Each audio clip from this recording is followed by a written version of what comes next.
భూషణ వికాస శ్రీధర్మపుర నివాస దుష్ట సంహార నరసింహ దురితతూరా అంటాడు శేషప్ప కవి. అంటే ఒక్కొక్క పద్యాన్ని చదువుతుంటే ధర్మపురి క్షేత్రంలో వెలసినటువంటి నరసింహస్వరూపం ద్వారా భగవంతుని యొక్క ఉనికి, భగవంతుని యొక్క కారుణ్యం, భగవంతుని యొక్క అనుగ్రహం మనందరికీ అర్థమయ్యేటట్టుగా అంత గొప్ప శతకాన్ని రచించగలిగిన శక్తిని కూడా నిజానికి ఆ నరసింహస్వామి ఆ శేషప్ప కవి యందు ప్రవేశపెట్టి, ఆయన శరీరం విడిపోయిందేమో, ఆయన మాత్రం శతక స్వరూపంతో ఇప్పటికీ భూమి మీద అలా నిలబడిపోయారు.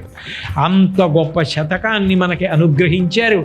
అటువంటి శతకం పుట్టినటువంటి ప్రదేశం, అటువంటి మహాభక్తుడు సంచరించినటువంటి ప్రదేశం, ఇంత గొప్ప క్షేత్రం, ఇంత గొప్ప నది, ఇటువంటిది ఎక్కడ ఉంటుంది?